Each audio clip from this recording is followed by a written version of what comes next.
बिस्मिल्लाहिर्रहमानिर्रहीम अस्सलामु अलैकुम वरहमतुल्लाहि वबरकातुहू। 9th और मैट्रिक के तमाम तलबा को खुशामदीद। आज की क्लास में अजीज़ तलबा न्यूमेरिकल्स का टॉपिक हमारा कंटिन्यू है। आज हम इसका 6th न्यूमेरिकल कर रहे हैं। क्वेश्चन नंबर 6 पेज नंबर 69 मैं इसको रीड कर रहा हूँ, पढ़ रहा हूँ। इसको लिखा हुआ है an empty truck weighs 4000 newton. एक एम्प्टी ट्रक है, कुछ लोड नहीं हुआ उस पर, उसका अपना वेट जो है वो 4000 न्यूटन है। Its engine can produce a maximum acceleration of 1 metre per second square. तो उसका engine 1 metre per second square का एक्सेलरेशन उसमें मैक्सिमम इतना प्रोड्यूस कर सकता है।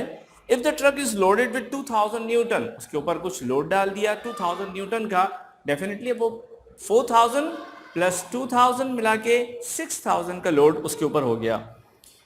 और जब उसका लोड 6000 हो गया तो डेफिनेटली उसका वेट भी अब नाउ 6000 ही काउंट होगा।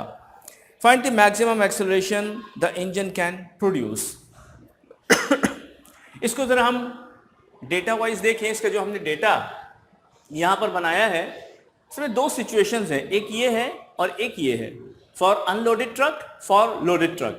लोडेड अनलोडेड ट्रक में इसका जो W1 है यानी वेट 1 और 2 इसलिए किया कि दो सिचुएशंस थी। W1 is the weight of the empty truck 4000 Newton. A1 is the acceleration 1 meter per second square. जब उसको लोड कर दिया तो उसका W2 4000 तो उसका अपना वेट था, 2000 का न्यूटन का उसके ऊपर लोड उसमें शामिल कर दिया तो 6000 न्यूटन उसका टोटल वेट बनता है। अब उसका एक्सेलरेशन फाइंड आउट करना है।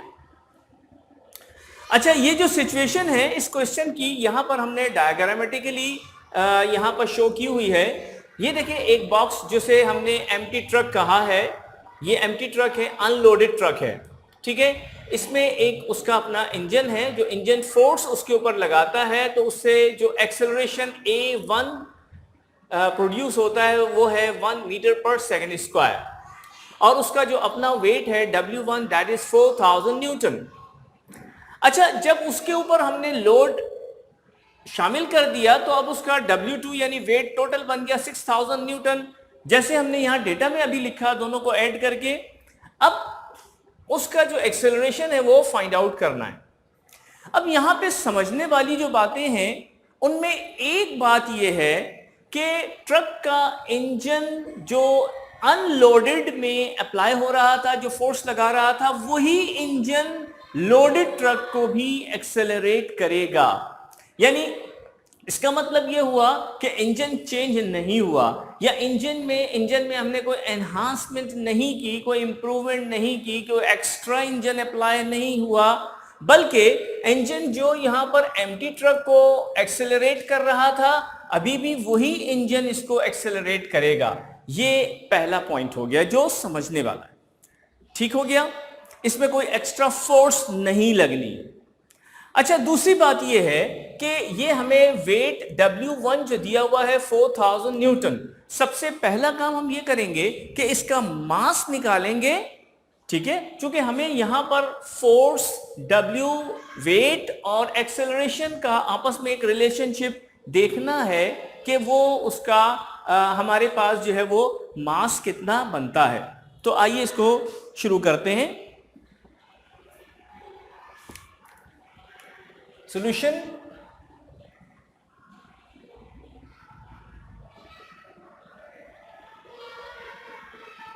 when the truck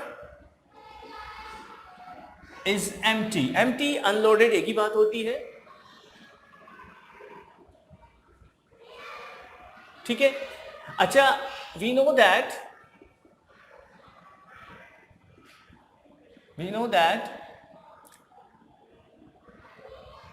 W equals to mg, और चूंकि यहां पर फर्स्ट सिचुएशन अनलोडेड ट्रक की, एम्प्टी ट्रक की चल रही है, इसलिए W1 और M1 आ जाएगा, G तो 1 नहीं आएगा, थ्रू आउट कॉन्स्टेंट रहता है।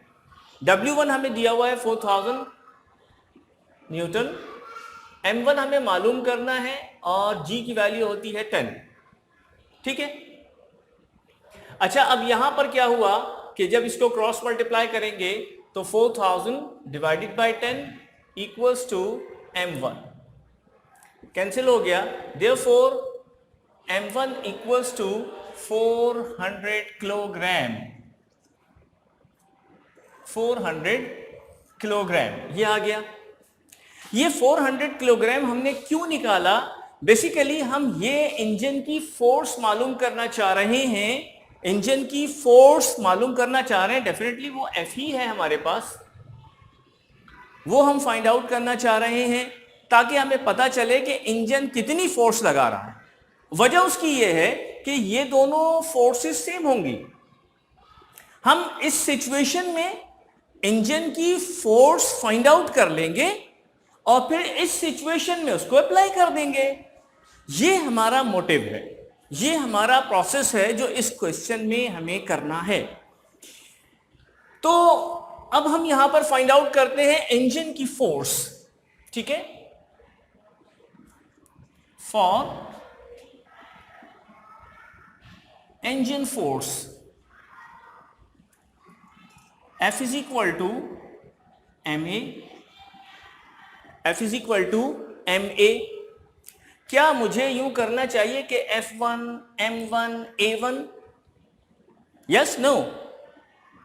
नहीं भाई, ऐसा नहीं करना है। F1 को तो करना ही, F को तो F1 करना ही नहीं है। वजह उसकी ये है कि जो इंजन की फोर्स इस एम्प्टी ट्रक पे लगेगी वही इंजन की फोर्स भरे हुए यानी लोडेड ट्रक पर भी वही लगेगी। तो ये दोनों फोर्सेस सेम हैं, अलग अलग नहीं है। F1 अलग एम्प्टी के लिए और F2 अलग लोडेड ट्रक के लिए नहीं है, बल्कि जो फोर्स यहां लग रही है वही फोर्स यहां पर भी लगेगी। चुनाचे ये तो रहेगा F, लेकिन ये M1 हो जाएगा, ये A1 हो जाएगा, इसलिए कि इस वक्त हम इंजन की जो फोर्स फाइंड आउट कर रहे हैं वो किसके लिए कर रहे हैं? For empty truck.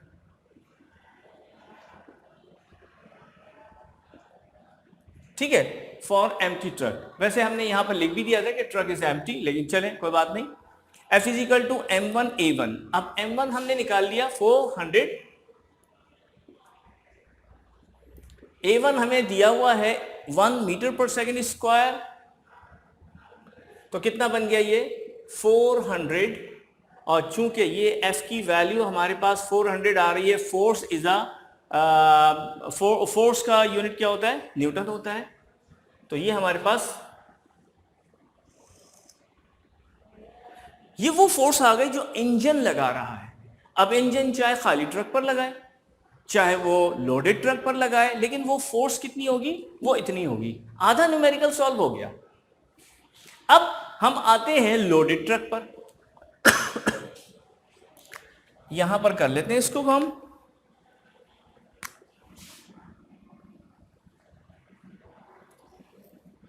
ठीक है, अच्छा, when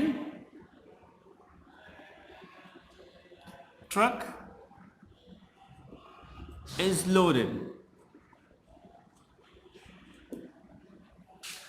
तो फिर उसके बाद क्या होगा? सबसे पहले तो हम अब मास निकालेंगे, क्योंकि इस W1 का मास हमारे पास 400 किलोग्राम था, लेकिन अब जो मास आएगा वो चेंज होके आएगा।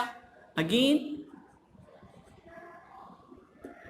W2 is equal to M2G, और W2 का मतलब हुआ, W2 हमारे पास है 6000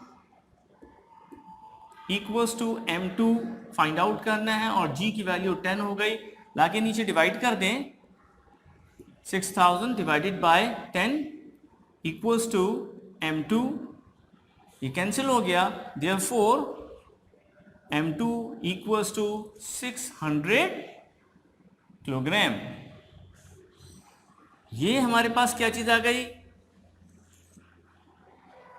ये हमारे पास आ गया अब लोडेड ट्रक का मास। चलिए हम एक काम ये करते हैं, अपनी आसानी के लिए यहां पर याददाश्त के लिए ये भी लिख देते हैं, mass of empty truck.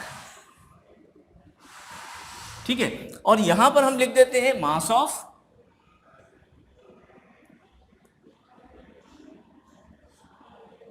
Of loaded truck. ठीक है, तो हमें आसानी हो जाएगी समझने में। अब उसके बाद क्या रह गया, अब हम यहां पर दोबारा से क्या चीज फाइंड आउट करेंगे, F is equal to M A का फॉर्मूला यूज करेंगे ताकि A2 निकाला जा सके। जैसे हमने यहां पे यह फॉर्मूला इस्तेमाल किया एफ निकालने के लिए, लेकिन अब एफ तो मिल गया ना, अब हम ए निकालने के लिए भी यही फॉर्मूला इस्तेमाल करेंगे। ठीक है,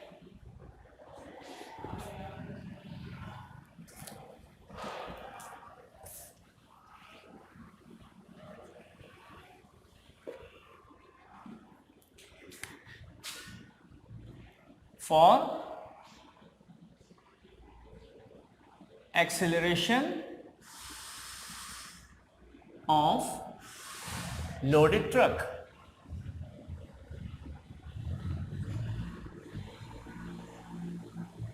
तो since f is equal to ma,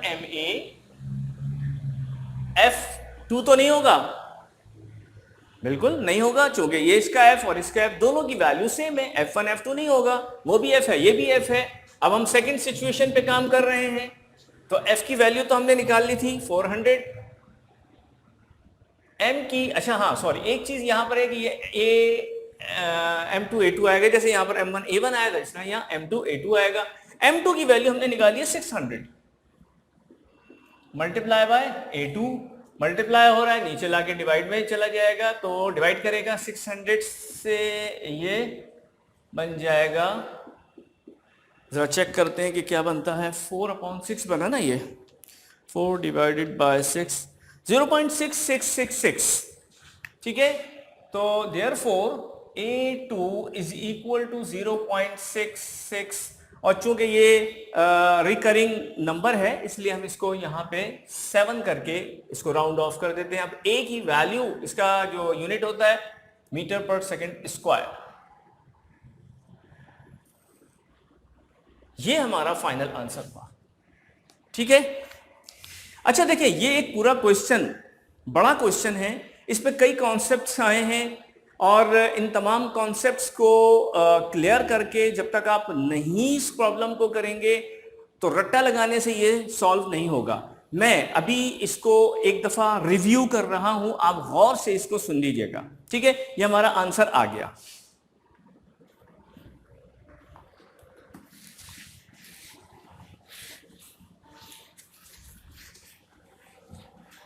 इस क्वेश्चन में हमारे पास दो सिचुएशंस थी।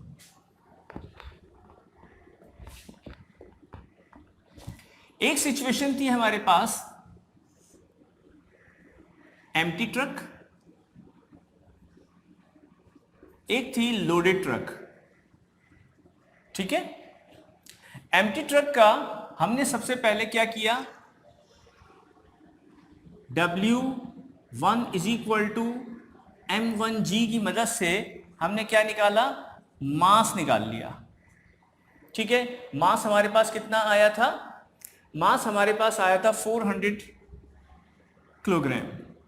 ठीक है, वहां से हमने क्या किया, F is equal to MA, यानी F is equal to M1A1 के जरिए से हमने क्या निकाला, हमने F निकाल लिया। ठीक है, कितना आ गया हमारे पास F, 400 न्यूटन। ठीक है, एक बात तो ये हो गई थी। फिर हमने क्या किया, इसको भी चले बॉक्स कर देते हैं। फिर हमने क्या किया, लोडेड ट्रक पर आए। लोडेड ट्रक के सबसे पहले तो हमने ये किया, लोडेड ट्रक में सबसे पहले हमने ये किया कि इसका भी मास निकाला, W2 is equal to M2G। ठीक है, यहां से हमने M2 निकाल लिया, M2 इज इक्वल टू कितना आया हमारे पास, 600 किलोग्राम। ठीक है, ये हमारे पास एक वैल्यू आ गई थी। फिर उसके बाद हमने, जब ये आ गया, फिर उसके बाद हमने क्या किया, force F is equal to M2 A2 का फॉर्मूला लगाकर हमने यहां से A2 निकाला, A2 निकाला। ठीक है, और A2 की वैल्यू कितनी आ गई, 0.667 metre per second square, metre per second square. ठीक है, ये हमारा इस क्वेश्चन का स्ट्रक्चर है। जहन में रखिएगा कि ये जो f है, ये जो f है, इसको हमने कहाँ इस्तेमाल किया? इसको हमने इसमें इस्तेमाल किया है, इस क्वेश्चन यानी इस जगह पे।